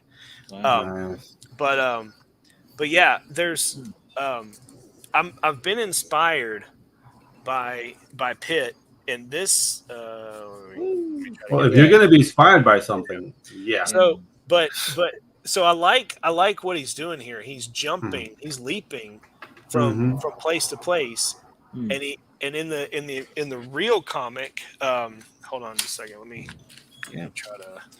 Dude, Dale Keown. That's Yeah, dude. If you're gonna be inspired by Dale. That's right. That's a sure shot there. I've got it. Dude, the Hulk artists, something about being able to draw the Hulk, like I think they might be the best out of the CG. Dude, that's the only thing is the Hulk I guys. regret of not working for the big two is that I would love to have a crack at the Hulk in my style. See what happens. It might suck. Who knows? No. But I always wondered, like, what would that like? What would that look like? You know, just So that was an image that was scrapped from this issue, but this is the one that made it in right here. So he's going from building to building, and he's like leaping as he's having a conversation with this this consciousness. It's basically a guy who's kind of like in his own it's like a soul, I guess, of this other alien that's like in there with him. And so as he's having this conversation, he's moving across the city, and that's I want to do that. I want to do that with Chrome Dog and have him. He's having a conversation with Sally on their way from place to place. And even though he's not Spider-Man, so he doesn't go thwip, and does the whole web slinging thing. He can at least leap from building to building and show how live he is, as well as maybe even pulling some cats out of trees or helping people off of as he goes from place to place. But I also want to show different things in the city that's going on. Maybe perhaps there might be some background, like some drug deals that happen in the backgrounds that he's not really paying attention to, but the reader might see and possibly pick up on. Just gonna be looking for characters snorting coke in the background. Yeah. The comics. Well, I don't know if we're gonna go that far, but there's gonna be some shady dealings happening. Yeah, so the guys put in their back to the panel, just like. Yeah. I mean, stuff like that, because there is a certain drug culture that's going to feature prominently in issue number 2 and 3. Oh, so, dude. Drug culture is the best culture. Yeah. Well, but I say culture. That's definitely a wild goose chase. Me even saying that, it's not going to be what you think. But no, yeah. I mean, I got some things up my sleeve that people are going to be like, "What? What is that? Oh my gosh! I can't believe we did that!" Like, you just send my mind flying when you said drug culture. It's like. Well, let's just say that I'm very interested in what substances can do to the body, and how like mutagenic properties of like things can possibly transform a person, whether they know it or not, physically. And so I find that whole theme kind of interesting, and so that's dude, have you heard of Clockwork Elves? Clockwork Elves? Yeah. No. It's basically this substance that the body produces called DMT. Okay. But people can synthesize this out of plants, and if you take enough DMT, this is you go to this realm of elves that will tell you that you suck, basically. Hey, that absinthe does that. I think there's green fairy, that exactly. kind of shows up and is like, "Hey, you suck." Or it's a big green, or it's a big green monster. You suck. You suck. No, dude, like, you hate look it up. Like Joe Rogan is a big proponent of DMT usage, and they talk about the Clockwork elves there. And yeah, it's like it's bizarre because everybody sees them. It's not like a personal hallucination. Like a lot of people say that, yeah, I've seen the Clockwork elves. So I don't know, that could be feel for your stories because it's freaky. Well, what if that trip brings the Clockwork Elves into this place? Exactly. That's the thing. Like maybe you have a guy who already took something that mutated right his physiognomy. He takes the DMT and then he becomes the portal for this like Clockwork Elves coming. It's like an invasion. Like shit, you all suck. All right, so let's look at the tiers and back up a page, because we have what's known as pagination on Fund My Comic. I don't know if a lot of you folks know that, but we're able to paginate the different things. Oh, nice. And so I've got that enabled. So what we've got here is a Sector Saver A, which is the selected comic with international friendly shipping. Yes. So I've added these sector savers, and that's thematic to the world that Chrome Dog lives in, because there's it's not broken down into states. Everything's broken down into sectors because it's a completely different planet than Earth.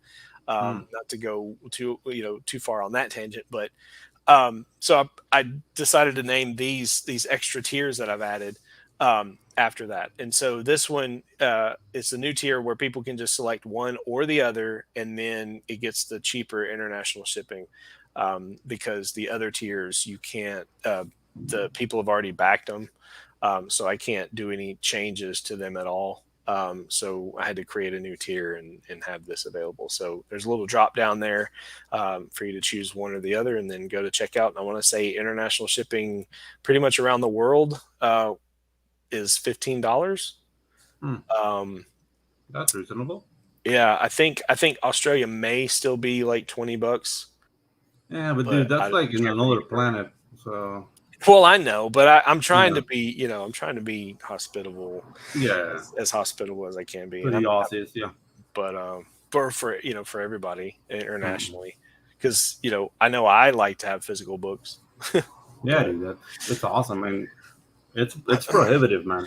Yeah. Like I don't know, like I know that there's some comics gate guys in Latin America. I don't know how many. Like I haven't done like a census. But we do have a system down here, and I've been like, I don't know, like that's a solution for guys abroad. Yep. So basically, it's called, and now you're gonna laugh, about the name, but that's how they call it, a mailbox.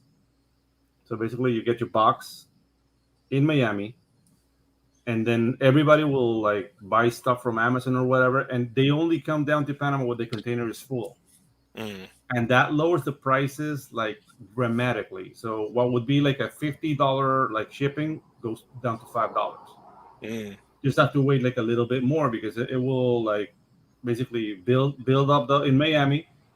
Get like other people who are not you, like it's your package with other people's packages there. Yeah, they fill the container, they bring it to Panama, and that way that's how I bring things down here. It's only like 4 days extra. So instead of crowd funding, it's crowd shipping. Crowd shipping, yes. Yeah, crowd shipping. So, but I don't know if Australia has that. Like they can set up something in the West Coast, like something like that, and that will. But dude, that involves business and logistics. So I don't know if they have a service like that already.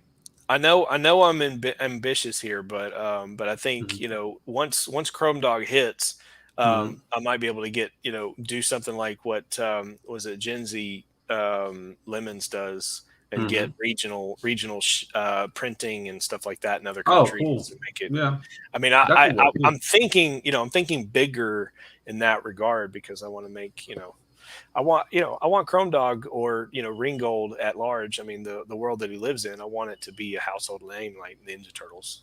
Awesome. But dude, gotta start somewhere. Yeah, but I mean, the thing is like, dude, this is in its infancy. We're not even like 5 years old. Like this whole like new indie movement. So, dude, the sky's the limit. Like, I think in 10 years we're gonna be in awe of the things that has happened if we just keep the stay the course. That's it. So let's just keep on working, man. Stay the course, awesome. Keep the faith. Yeah, keep the faith and keep on working. Do the work. Yeah, because nothing is free, and fuck it, do it live.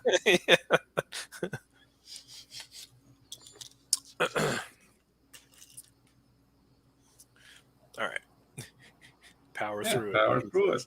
Yeah. All right. So, this is the Sector Saver B. So this is both. So you can get both covers in one.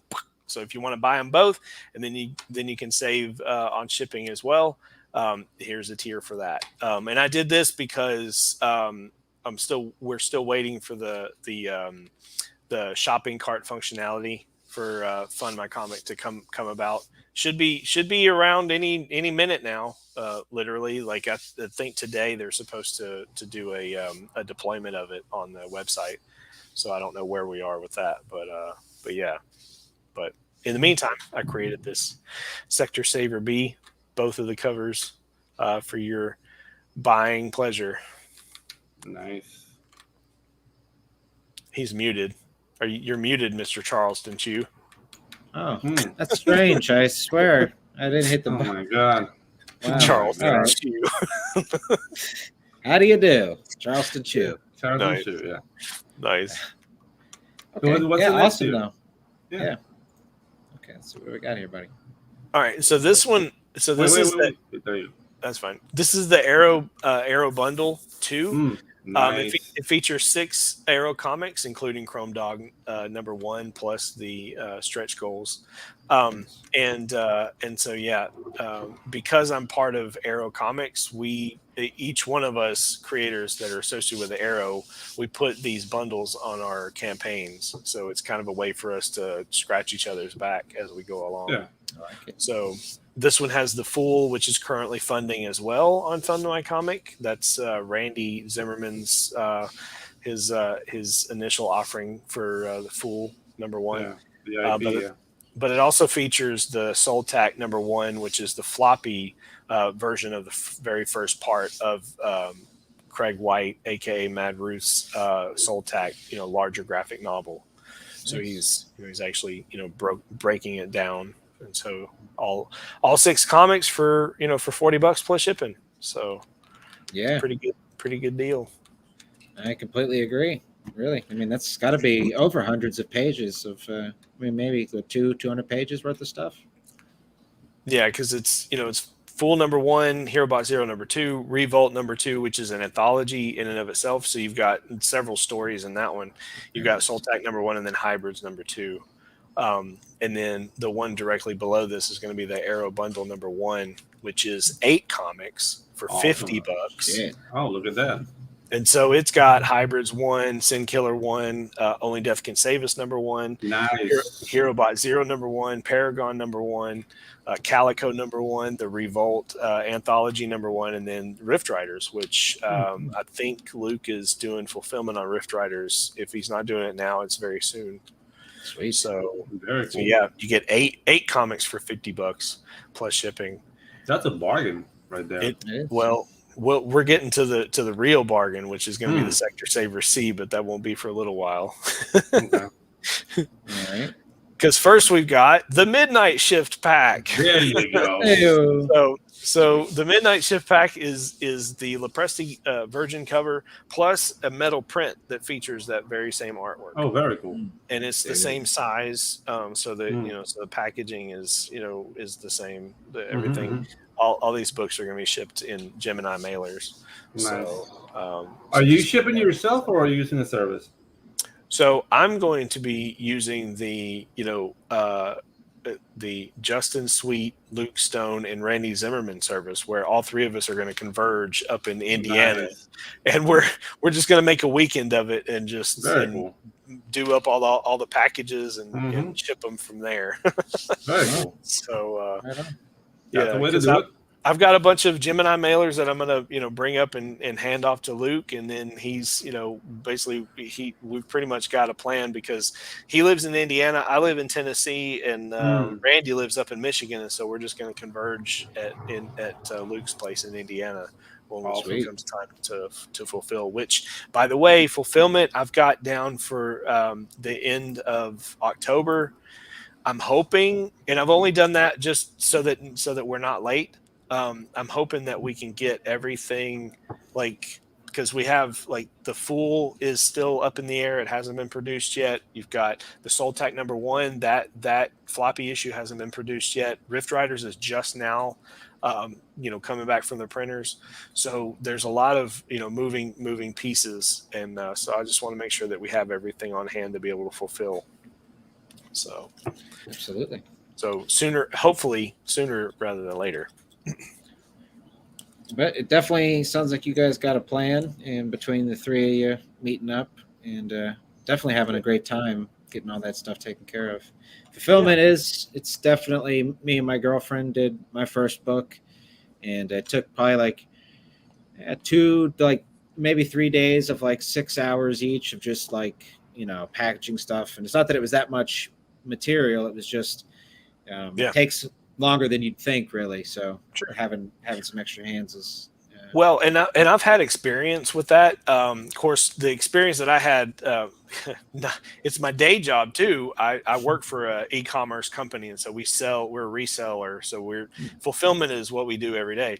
But on a personal level, I was in a hobby where I was doing group buys on my own, completely different space. The crowdfunding way that I was doing would not fly over here because trust is a big deal. Over there, it was understood, but here it's different. So, but I had hundreds of orders that I had to fulfill, and they were little these little pieces that I'd put in mailers and whatever. I actually made my own mailers, so that was fun. very cool. Anyway. No, I'm looking forward to that too, though. Branding, I'm Yeah. excited about the branding of my sort of shipping and handling goods. It's going to be fun just to build something for yourself and have your name on it. It's great. So yes, let's carry on. Yeah. We've got the Swing Shift. I like it. Yes. The Clever Swing Shift girl. pack. Yep. So this one has, of course, the trade dress version, stone cover of Chrome Dog #1, and then it features the metal print of that same image. Which, I mean, to me, this is what I'm looking most forward to, because I've wanted to see this image in metal since Edgar Tavidas colored it, because it showcases the 2 moons that go that orbit Ringgold, and it really establishes that this is not the planet Earth. This is a completely different world. you know, and you've got Lux and Proximo over there doing their thing. And I look forward to exploring some other heroes that might have powers that interact with those moons, and, you know, and also some other supernatural things that may be happening. So Interesting. stay tuned for some of that stuff in the future. My nipples are hard, buddy. I don't know if that does anything for you, but Oh my gosh. carry on here. No, it is a really great piece, and those moons are definitely going to shine really great on a nice metal. Yeah. Well, and originally I wanted a chromium cover, but you know, back when I was still in the design space, you know, trying to get it all figured out and whatnot. Ethan Van Sciver was having so much trouble, you know, with his chromium cover. I was thinking, well, you know, do I really want to put myself through that in this first offering? So I feel like, you know, later on maybe I'll do a commemorative cover once I get to, you know, the trade after, you know, the first 3 issues are already in the bag, you know. So yeah, or in the bucket, they say. Definitely recommend that first time. You know, just, you know, not to necessarily not do what you want to do, but just to sort of remember you can expand more on the next campaign. Exactly. It's just something I myself should have followed to some degree, but, you know, it is just, it's good to know how to do the process first before getting super crazy. Absolutely. Okay, so what do we got here? The double arrow bundle. Yes. So this is the Sector Saver C, which I call it the Arrow Mega Bundle. So I take both bundles, put them together. So that's 14 comics. Wow. For one price at $90 plus shipping. And depending on whether or not you're international, I mean, it's, and I weighed it out. Like I want to say stateside is like $20 to ship anywhere in the US. And then I think it may be $30 to ship just about anywhere in the world. So all in one, just like boom. Plus you get the what do you call it? I always hiccup at this point. The stretch goals. It's always stretch goals. Like, what's that word? Stretch goals. Wait, what? Stretch goal. The elongated goals. Yeah, I don't know.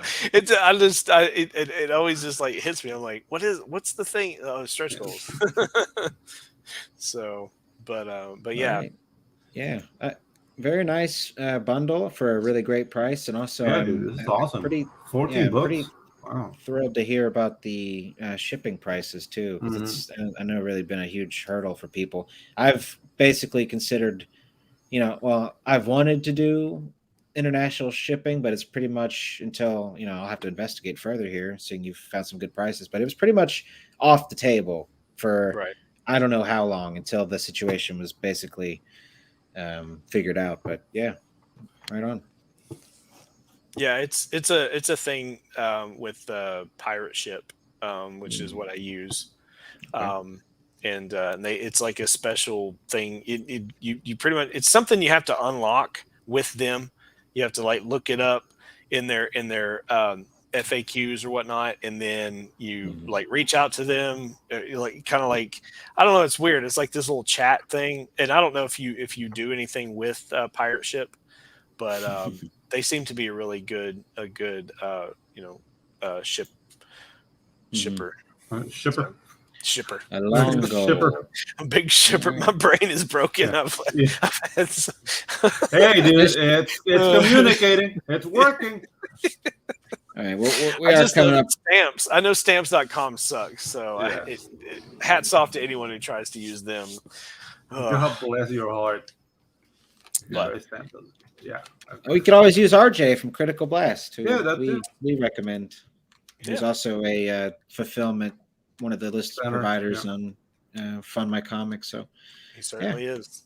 He's the man. I hope the two of you guys, that you're the two companies, Fund My Comic and Critical Blast, I hope that they blow up. And I feel like with RJ's, just professionalism and skill, just he's done it so much and is always so seems organized, to, always seems to deliver. So Well, if he, and if he ever needs any help, I guess I need to be talking to him. But if he blows up to the point where he can actually like hire somebody salaried, I'm all about it. It's like I'd love to, awesome. I'd love to work on. full time doing this stuff, helping everybody in our dude. network versus what I do. Yeah, that's the thing. Like, I mean, it's awesome that everybody's doing comics, but Right.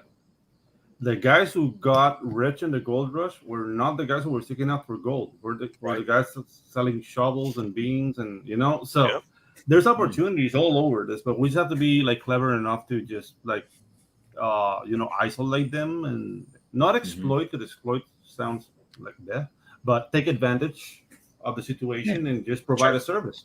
Opportunities. Yeah, man. Exploit good opportunities. Seize the opportunity. Yeah, do that. Seize it. Take it And home. Edwin Acevedo popping by. Hey, Hey, buddy. Edwin. What's up, Edwin? Hail. Hail indeed. He's got a solid looking book. Oh yeah, dude. Very Right. cool. Very Edwin, fun. you're welcome on the show, man. Well, I'll reach out to you. We'll need some guests here coming up. Yeah. Okay, go ahead, Justin. I saw you popping in there.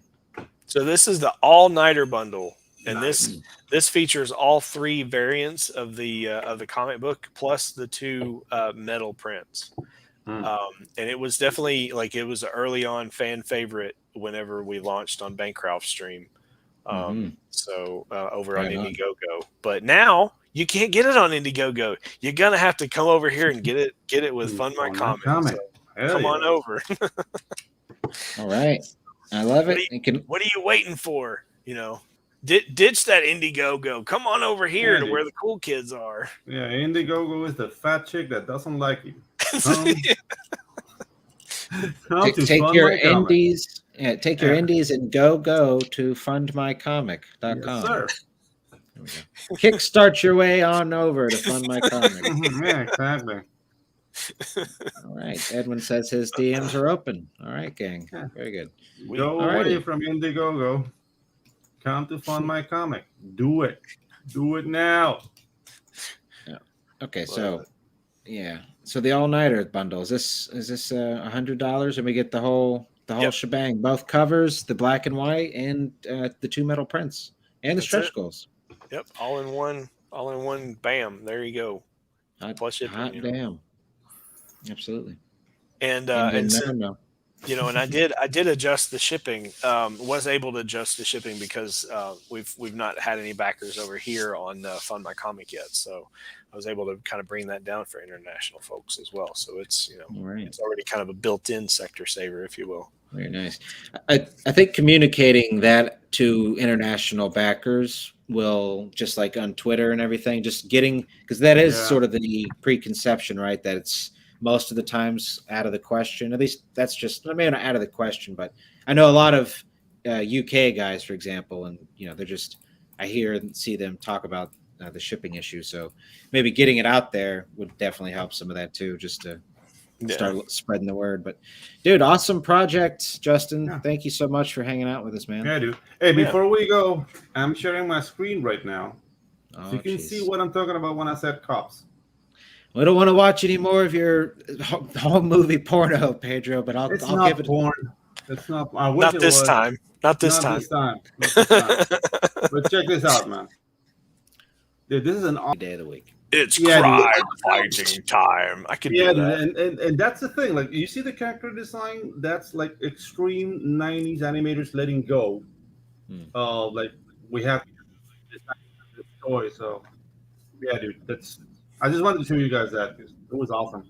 I love that. Yeah, that is. I need to. Oh man, I gotta watch episodes of that stuff. Yeah, dude. It's very episodic. It's not like Batman. Like, then you get like long form stories, like from episode to episode. This is more like episodic, like a like watching TJ Hooker, for example. Nice. Mm-hmm. Yeah, watching TJ Hooker with a hooker. Yeah, that's the only way to watch TJ Hooker. How did you do it? Okay, dude, so like Heather Locklear was there, man.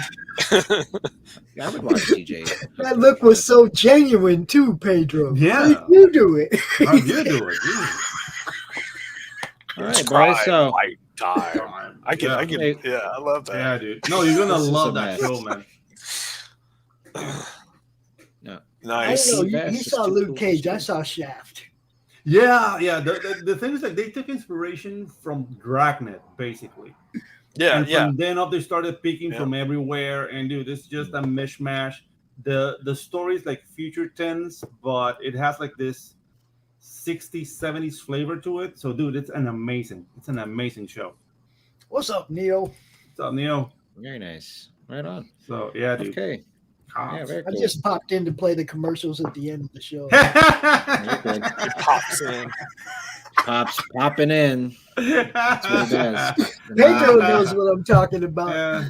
Pedro knows. Yeah. He knows. What Sometimes I'm we miss the ads here, Justin. Yeah. Pops here to- It's the ads. Ginge Yeah. is a pothead. Okay, so we do want to thank you again, buddy, for joining us, and you're welcome back when you Yeah, have the dude. full project. Anytime, Or man. if you want to chat, just come on. Well, by. I got one last thing to talk about. Oh, do it. Do it. Do it. So I've got these here. Mhm. So this is a campaign that's up on Sorry. Fund My Comic right now. It is the very first card game Nice. that we actually have listed on there. Oh, And dude. nice, and if you want to buy one or buy for your family or whatever, get on there, back it. But whenever you check out, I will actually I can fulfill it. I've got several Ship it right copies away. of these games. I can ship it right away, and Nice.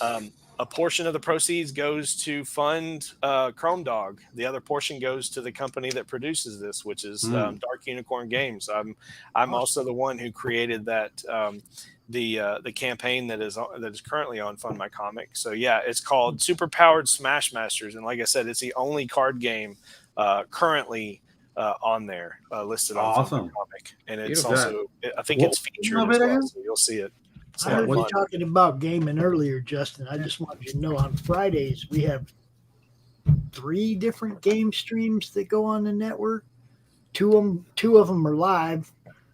Roll 20 in the morning, Tomb of Annihilation. We have Okay. our own version of Fallout in a Roll 20 format. Okay. Sort of, a dice game for Fallout. Our own version of Fallout called Fallout Las Vegas. We do that at 10 o'clock at night on Friday.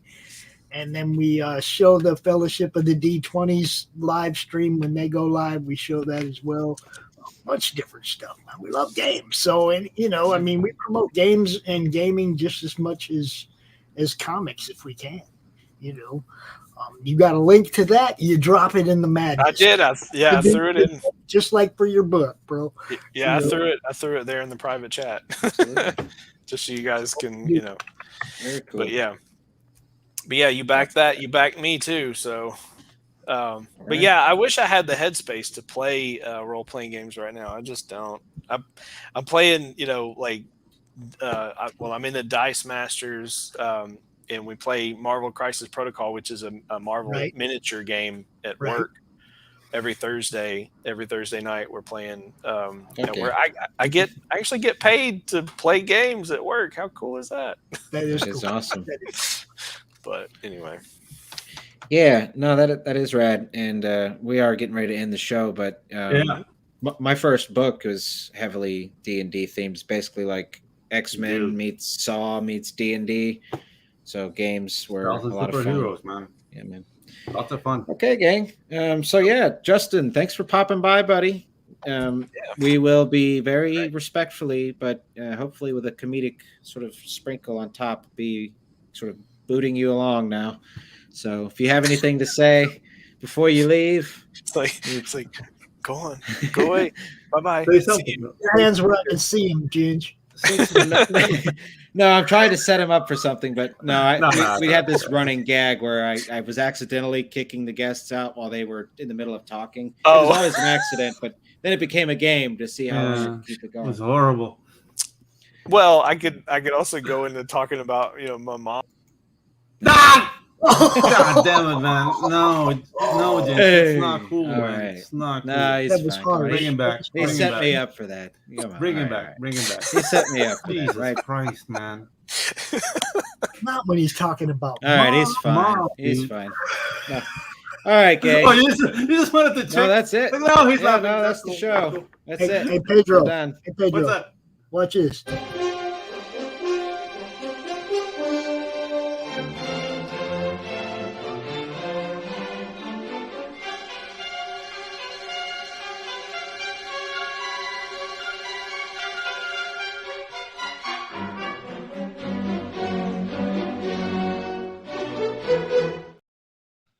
I had to make sure at least one got in there just in case. Yeah. but- Yeah, guys, thanks for watching. This was awesome, man. Just in case we back Chrome Dog, the book looks awesome. Really good. Like, dude, there's really good offers there. yeah. Those Yeah, arrow it's good bundles look amazing. So yeah. Real Yeah. good looking. Neo Star You here got some pitching little some good Presti. ideas. Man, go get some little Presti. Yeah. That one. Some Halo action there. Now here we His go. friends call him Aaron. Yeah. All right, James- guys. Ginge, I want to Yeah. apologize for calling you a pothead. I'm just Yeah. that was That's true, uncool. though. Yeah, I know. It- But No, you're fine, buddy. No problem. I smoke. I've got weed right here. yeah, there you go. We own it. Cool. All right, though. No, I do have to feed my dogs, and my ass hurts, everybody. So we Oh, will catch you wow. on next week. Okay, Nothing weird, yeah. just this Oversharing. chair is highly Yeah, uncomfortable. gotcha. My ass is only used to hour-long shows, so now I got Never let them know you're hurting, Ginge. You're right. I've looked weak now on the show. so Yeah. I'll scamper away, everybody. But no, do want to thank y'all. Next week we have a horror novelist, Kat Valeur. Awesome, dude. So we'll be chatting more spookiness. And Yeah. I don't recall who's after that, but we got more guests coming up. Edwin Acevedo soon. I'll be We popping got by. guests and guests and guests and guests and guests. Yep. Yes. We also got Tropical Magics on Fund My Comic right now. Yes, also on sir. Kickstarter. But go to the Update. Fund My Comic. Package. Yeah, it's Yeah. still on Kickstarter though. The book's obviously completely done. Second Chance campaign. Right Mhm. behind me here is the beautiful Art T Bear cover, which Still which will available also on my comic. Yep. Mhm. It's Oh, still what I got. exclusively on Fund My Comic. Yes, So, sir. yeah, guys. Okay, we will catch y'all next week though on the Ginge and Pedro Yeah. show. All right, pops. Right. Peace. Kick it. Oh.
take a seat. Pay us no attention, it's all conspiracy. We have satire and parody, some funny, some perverse. If none of it's offensive to you, you'd be the first.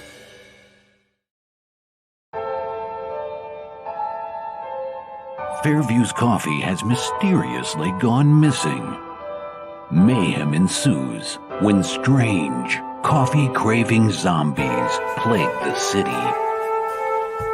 Detective Mickey Potatoes, an overworked public servant, uncovers why ordinary citizens are losing their minds and how to stop the coffee apocalypse. But it involves the mafia.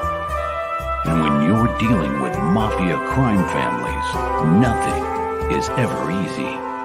The mafia controls everything in the city, including the police, including him. If he breaks the mafia, they will break him. So, the city is without coffee. The city is burning before his very eyes, but he's powerless. Detective Potatoes has the power to stop the coffee apocalypse. But if he does, he could lose everything.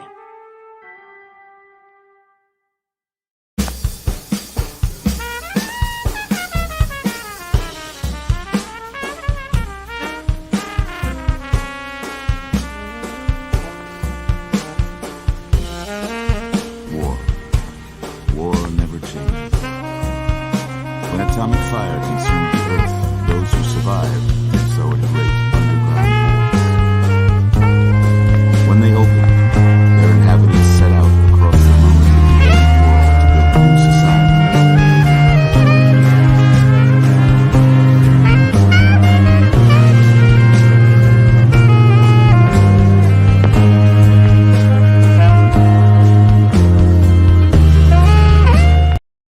Comic Books for Kids provides comic books to kids in hospitals and cancer centers across the U.S. It's a place where we can all work together to make sure every child has a comic book. 100% of all proceeds go towards the kids. It's about making a difference, and while they're in the hospital, allowing them to fly like a superhero, battle dragons, or rescue teddy bears. We are in every state in the country and now support over 160 hospitals. Every month, we add more. Visit cb4k.org.